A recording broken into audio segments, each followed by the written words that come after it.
Tete a tete na área, boa noite, Priscila. Boa noite, Fábio. Tudo bem? Tudo bem, você? Tudo bem. E aí, qual é o nosso assunto de hoje? Vamos falar sobre questões que têm acontecido no nosso dia a dia, né? Questões de saúde, Uma de boa. liminares. Perfeito. Temos até um caso, né, recente. Pois é. Então, nós precisamos recentemente ingressar com ação, com pedido liminar, para ter daí um amparo do judiciário referente ao nosso pedido, que conforme o médico afirmou, seria urgente. Mas para que esse pedido venha a ser apreciado, é necessário se constituir alguns documentos anteriormente. Por conta disso, a justiça tem se prendido a essas determinações para postergar liminares, de forma a trazer prejuízos crassos, prejuízos graves a toda a classe consumerista. Isso eu digo por quê? Vamos lá.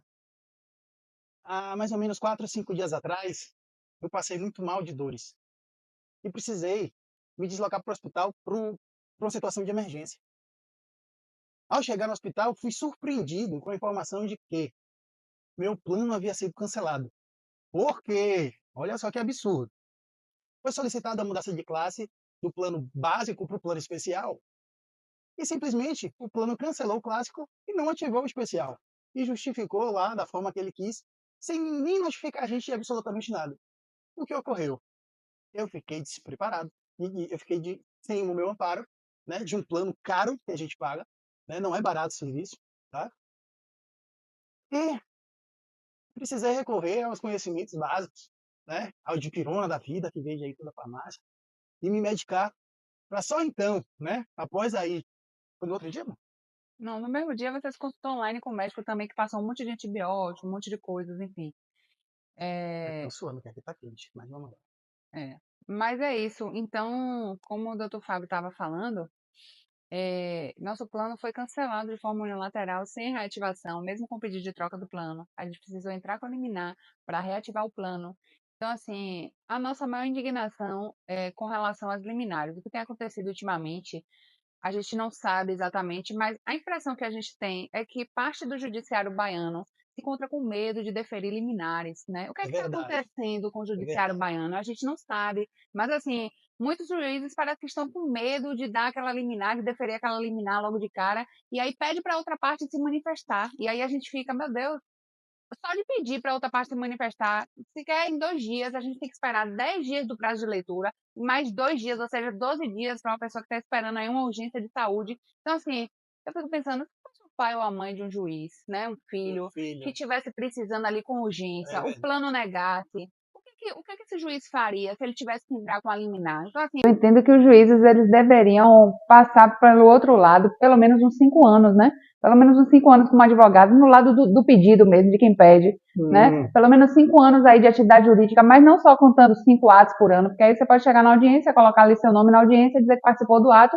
mas você não está literalmente advogando, né? O que é advogado, Tom? Diga aí o que é advogar. advogar é muito difícil, quem advogou sabe, inclusive eu já conversei com muitos juízes, e juízes que foram advogados, eles realmente reconhecem que não é fácil, e eu tenho inúmeras ideias, inclusive, doutora, sobre isso que a doutora acabou de falar. Eu acredito que o procedimento de seleção, ele peca muito quando exige apenas uma comprovação, né, material, formal ali, escrita, sem realmente ter ali um desempenho diário, né, de prática jurídica. Por exemplo, quando chega no final do ano, todo mundo sabe que as férias do advogado, é no recesso judiciário. Então, por que não são expedidos os alvarás antes do recesso, né? Às vezes, muitos advogados aí chegam no recesso judiciário e cadê o alvará? Né? Eu sei que tem muitas varas que são diligentes, que tem muitas varas que se preocupam realmente com o advogado, que tem um lado humano, tanto com relação à saúde quanto com relação à saúde financeira, porque essa questão do advogado, do recesso,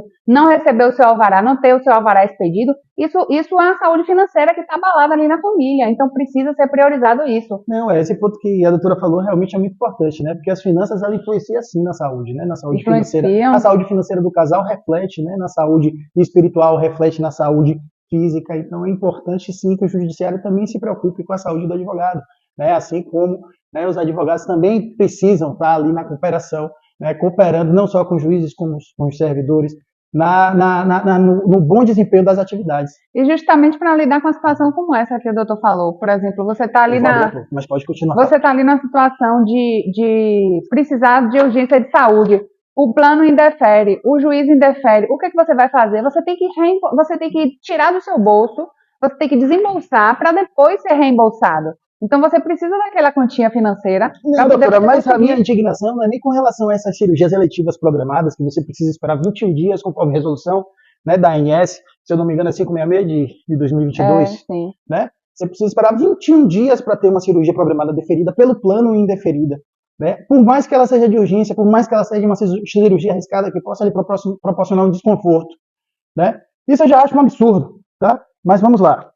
A minha indignação não é nem com relação a essas cirurgias eletivas, mas sim com relação ao restabelecimento de plano. Eu tive um plano cancelado e eu pedi uma liminar para que fosse restabelecido esse plano.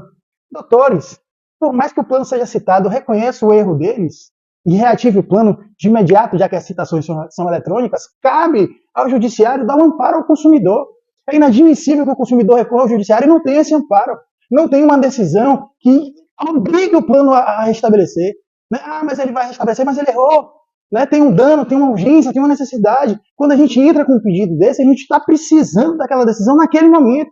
Porque está com a dor, está passando mal, está morrendo e não vai ser atendido. Né? Tem casos que a pessoa tem uma condição financeira, ela consegue pagar para depois pedir um reembolso, e quem não tem? Exato. Porque a maioria da população aí tá todo mundo aí passando necessidade. Aí você não tem uma condição financeira boa, né? Trabalha duro para conseguir pagar um plano caro, né? Para ter um serviço digno, e simplesmente por causa de um erro interno do banco, eles cancelam o seu plano, você fica sem atendimento, pede para o judiciário restabelecer, e o judiciário fala: não, meus amigos, vamos ouvir a outra parte. Dê 2 dias para eles se manifestarem. Só que no sistema do Projude aqui da Bahia, 2 dias equivalem a 12 dias. São 10 dias para que ele leia, mais 2 dias na sequência. O que inviabiliza qualquer relação. Aí a pessoa surta, a pessoa morre, esperando o judiciário. Complicado. É muito complicado mesmo. E o judiciário precisa se sensibilizar nessa situação. É inaceitável. Quando as pessoas recorrem para o judiciário, gente, é quando não tem mais jeito. É porque já tentaram com o médico. É porque já pediram, pelo amor de Deus, médico. O relatório que o senhor passou, o senhor esqueceu de colocar que é urgente, eu tô morrendo. E aí o médico coloca é urgente. Eles negam. Aí o sujeito pega lá o documento e fala: excelência, pelo amor de Deus, excelência. Aí o juiz fala: não, pô, você pode esperar, sabe por quê? Você não esperou 21 dias o plano fazer uma negativa de sua cirurgia programada, ou, né? Vamos ouvir ele aí em 12 dias, né? Besteira, você pode esperar, pô. A dor é sua, não é minha. Então essa é a minha indignação. Não é uma indignação específica para qualquer magistrado, direcionada a qualquer vara, muito pelo contrário. Isso tem acontecido. Não quer expor nomes aqui, né? Mas tem acontecido. Isso tem acontecido em diversas ações, então é um problema realmente, na minha opinião, é um problema, porque parece para mim, né, que não sei o que está acontecendo, né, mas que convivo do lado de cá parece um acovardamento, né, no enfrentamento da necessidade da população. E isso é muito sério, porque nós precisamos de um judiciário forte, tá? Um judiciário sem medo, um judiciário que não seja politizado, não seja comprado, não faça parte de corporações, não estou dizendo que faz. Né? Até porque é um órgão autônomo, né? Tem independência funcional. Exato. Mas, assim, liminar de saúde sempre foi 24 horas, estourando 48 horas. Então, assim, o que é que está acontecendo com o judiciário baiano é o que a gente quer saber. Nós precisamos saber. Né? E a população também precisa saber. Precisamos desse amparo, doutores. Então, ai, meu Deus.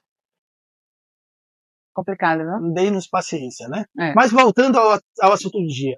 Existe uma regulação da ANS, a regulação 566 de 2022, que trata especificamente sobre esses procedimentos administrativos pelos quais os planos de saúde estão obrigados a seguir. Tá? Então, talvez você não saiba, mas, por exemplo, para consulta existe um determinado tempo, para um exame existe um outro, para um exame mais complexo outro, para cirurgias existe um outro.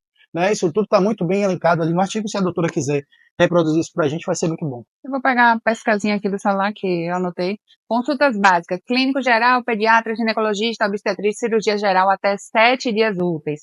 Consulta com demais especialistas médicas até 14 dias úteis. consultas com nutricionistas, fonoaudiólogos, psicólogos e outros profissionais de saúde até 10 dias úteis. Exames básicos até 3 dias úteis. Procedimentos de alta complexidade como ressonância e tomografias até 10 dias úteis. Terapias como fisioterapia, quimioterapia, radioterapia até 10 dias úteis. Internações eletivas, que são as cirurgias programadas, até 21 dias úteis. Sendo que, se for um caso de urgência ou emergência, é imediata, tá? Então, como o doutor estava falando aqui, no relatório médico, quando houver a palavra urgência, esse pedido ele deve ser deferido imediatamente, tá certo? Porque pode correr um risco de vida e pode ser fatal. E pode ser que não tenha mais como voltar atrás, tá certo? Quer dizer que emergência e urgência é só quando a pessoa chega lá no hospital morrendo. Em tese, sim. Porém, existem casos de urgência e emergência em que o médico, por exemplo, coloca que é urgência porque a pessoa tem um risco de ter uma obstrução e precisar de uma emergência realmente. Então, ele já pede a urgência para fazer aquele procedimento com urgência. Então seria uma urgência preventiva, aquela urgência que está se prevendo uma catástrofe e vai piorar um cenário. Exatamente. Isso precisa ser levado em consideração. Exatamente, porque se chegar na urgência, às vezes não tem aquele profissional para fazer aquela cirurgia, porque a urgência daquele caso específico precisa de profissional especializado. E aí? Nem toda emergência tem um hospital especializado. Então a pessoa pode ser prejudicada, pode inclusive vir a óbito, então isso precisa ser levado em consideração, tá certo? Sim, esses casos de saúde são casos realmente de extrema urgência, de extrema atenção, não se pode ser levado, né, de qualquer forma. Eu, por exemplo, defendi um outro caso onde o sujeito tinha um câncer de próstata e foi negado. O tratamento dele foi negado, simplesmente porque vamos negar porque não existe estudos que comprovem que a robótica seja algo que vá mudar a vida. É outra questão que precisa também ser combatida, porque a robótica foi uma cirurgia que veio para facilitar a vida dos cirurgiões. E veio para ficar. Veio para ficar, tá? E os planos de saúde, eles têm sim que custear essa robótica, porque a robótica, ela é milimetricamente decisiva para poder melhorar tanto as condições cirúrgicas no momento, quanto o pós-cirúrgico. Então, vai facilitar a vida do médico, vai facilitar a vida do paciente, vai para facilitar a vida de todo mundo. Então, o plano não pode se negar a fazer por robótica, certo? Porque o paciente precisa, o médico precisa. Se é um procedimento que veio para ajudar, por que ser negado? Exatamente. Preste bem atenção que a robótica, eles vão usar uma ferramenta de robô para fazer aquele procedimento, né? E conforme, você pode conversar com qualquer médico, né? O partidário e o não partidário. O que busca, o que defende seus clientes e o que defende os planos de saúde. Você vai dizer que isso não existe? Existe em tudo que é lugar, pô. Existe o Bahia, existe o Vitória, existe o Lula, existe o Bolsonaro, enfim, né? Existe o petista, existe o bolsonarista, enfim, né? O mundo não é que é polarizado, não, mas existem as mentes variadas e cada um pensa diferente. Então, se você tá lá com um robô que vai facilitar, pelo amor de Deus, vai facilitar o procedimento, vai ser menos invasivo. Mas é mais caro? Sim, claro. Claro. Os hospitais estão investindo em robótica para melhorar e trazer mais atrativos aí para os clientes de forma mais segura, né? E não quer que isso seja mais caro? É óbvio que é mais caro, né? Então você vai, aí quem tem dinheiro consegue custear, né? Quem não tem precisa do plano ali porque está pagando o plano no sufoco e tal, porque quem tem dinheiro consegue custear e depois vai brigar judicialmente para receber, tá? Já existem vários entendimentos da STJ aí que vão dar respaldo aí a esses pedidos. Só que nesse ínter, essa demora pode custar muito caro. Inclusive, eu, como defensora pública, já ajuizei várias ações, já tive várias liminares deferidas, porém, tive algumas indeferidas liminarmente que eu tive que agravar. Nesse momento que a gente agrava para o tribunal, quando a gente recebe a resposta, muitas vezes o paciente já morreu. E aí? Tem volta? Não tem. Pois é. Né? Mas e aí? O procedimento de robótica continua sendo e sempre será algo inovador. E para se ter estudos, né? Eles vão ser acompanhados e desenvolvidos ao longo dos anos. Você conversando com qualquer médico hoje que administre uma robótica, ele vai falar, não, eu faço sem o robô, mas eu faço com o robô. E eu vou ser sincero, um robô é muito melhor. É muito mais seguro, vamos dizer assim, por quê? Porque é menos invasivo, a sua recuperação vai ser melhor, e etc. Isso eu estou falando aqui como advogado, não defendo partido nenhum, eu defendo o interesse dos meus clientes que precisam, antes de eu ingressar no judiciário, me convencer da real necessidade deles. Então, assim, eu espero que o judiciário se sensibilize, né, com a situação não só dos consumidores, tá, mas de todas as pessoas aí que estão aí precisando, né, desse amparo. Isso eu estou dizendo, você sabe por quê? Porque a dificuldade está abrangendo aí não só a classe consumerista, como também a classe trabalhista, né? Teve tal de uma reforma aí que veio para mexer com as estruturas do direito do trabalho, né? Que o ônus da prova parece que ficou investido, né? Eu tive uma audiência recentemente onde o advogado levantou lá e falou: mas doutor, esse documento é falso, né? Nós trouxemos aí um outro documento onde, veja só, doutor, a gente volta já só com o começo dessa vez aqui, onde a, a secretaria, né, responsável pela fiscalização daquele documento disse que não teria condições de avaliar aquele documento naquele estado. E a juíza acatou, sem pedir uma perícia, né? Sem oficiar o órgão formalmente. Ela estava esperando o quê? Desculpe. Ou ele estava esperando o quê? Né? A excelentíssima estava esperando o quê? Ou o excelentíssimo estava esperando o quê? Eu protesto, excelência, pelo amor de Deus, office. Como que não? Isso é a discricionariedade do magistrado. A prova é ônus de quem alega. Se ele não provou, se o documento que ele trouxe está escrito algo que não prove, né? Não é válido, eu não preciso nem impugnar, tá? Então, fica aqui meu desabafo e vamos voltar para o direito de saúde, pro direito médico, plano de saúde. Porque a gente fica indignado com tanta coisa no dia a dia. Não só no judiciário, até na parte cartorária também, né, doutor? Porque Pelo amor de Deus. realmente tem alguns cartórios que a gente pede a misericórdia para poder ter paciência e sabedoria para saber lidar com, né, certo tipo de situações. A doutora acredita que eu já recebi e-mail de cartório me perguntando qual era o artigo. Eu pedi uma certidão, eu preciso que você certifique que o ato ali não vai ser lavrado. Isso está lá escrito, né, no provimento. É a mesma doutor, coisa. qual é o artigo? Eu tenho esse e-mail aqui, tá? Qual é o artigo? Aí fui lá e mandei, o artigo é o tal. O procedimento aqui é esse. Teve um outro cartório, a gente pode falar os nomes dos cartórios, né? Teve um outro cartório que eu levei a documentação para protocolar e simplesmente eu fui convidado a estruturar a documentação. Então, assim, eu sou extremamente proativo, estou do lado do capital, e o que eu puder fazer para desenrolar o serviço dos meus clientes, eu vou fazer. Mas eu acho isso um absurdo. Você querer atribuir a competência, né, que é daquele setor, para outro, ou para testar, ou por, né, mania de, sei lá, de grandeza, sei lá, pode ser tanta coisa. Eu acho isso um absurdo. Mas eu sei que isso aí que você falou do cartorário tem acontecido também no judiciário, né? Um caso famoso que ficou aí. Alguns advogados estavam soltando alguns vídeos falando sobre isso, né? Que o juiz estava intimando o advogado para dizer quais eram os pontos controvertidos para sanear. Para sanear. Tipo assim, o saneamento é o juiz que faz, né? É obrigação do juiz. Então, assim, o advogado, o defensor, ele não precisa estar olhando o processo todo para dizer quais são os pontos, não. Isso aí é o papel do juiz, então cada um sabe o seu papel. Isso aí tem que ser bem claro, bem definido. Então, assim, vamos nos atentar, gente, a isso, né? Ao dia a dia, porque realmente isso facilita ou dificulta a vida de quem está do lado de cá, pedindo, pleiteando o direito do cidadão. Né? Isso, pleiteando o direito do cidadão que precisa. No meu caso, pessoas que são totalmente hipossuficientes economicamente, ou socialmente, ou vulneráveis de alguma forma. Então, assim, a gente precisa estar atento, porque as pessoas que estão do lado de cá, elas só entram no judiciário porque elas estão precisando. Então, assim, ninguém fica brincando, até porque a gente tem os critérios na defensoria para poder a gente atender aquela pessoa, tem os critérios de hipossuficiência econômica, tem os critérios do processo em si, para ver se ele é viável, se não é viável, senão a gente também pode negar atendimento. Então, assim, quando a gente entra, é porque a gente sabe que a pessoa tem aquele direito, a gente não entra para brincar, né? Então, assim, precisa realmente tomar cuidado com relação a isso, porque o dia a dia tem ficado muito mais difícil, muito mais estressante, por conta desses empecilhos, desses impasses, que não deixam a gente progredir muitas vezes no nosso trabalho. E eu queria também falar uma coisa aqui importante, que muitos assistidos procuram a defensoria só e simplesmente para perguntar, doutora, quando é que vão julgar o meu processo? Ou quando é que vão despachar o meu processo? Essa é uma pergunta que a gente não tem como responder. O defensor e o advogado, a gente não tem como dizer o prazo que a vara ou que o juiz vai despachar ou julgar aquele processo. Então, assim, a gente fica de mãos atadas. Aquele atendimento que é só para dizer isso, ele não sai do lugar, porque a gente não tem o que dizer. Gente, hoje é basicamente isso. A gente queria pincelar alguns pontos aqui de direito de saúde, da nossa indignação com o Poder Judiciário, com alguns juízes que estão realmente...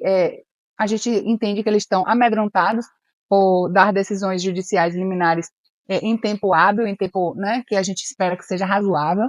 E a gente impugnou aqui também algumas situações do dia a dia que acontecem com a gente, que a gente fica indignado, e a gente precisa expressar isso para vocês, a nossa indignação, porque vocês cobram para a gente precisa externar isso também. Ver se de alguma maneira alguém ouve aí, de repente, quem sabe, melhora. É verdade, quem sabe, né? esperamos ser ouvidos, né, doutora? Com certeza. Tá certo, galera? Tchau, tchau, Satisfação, muito gente. prazer Um abraço. e até a próxima.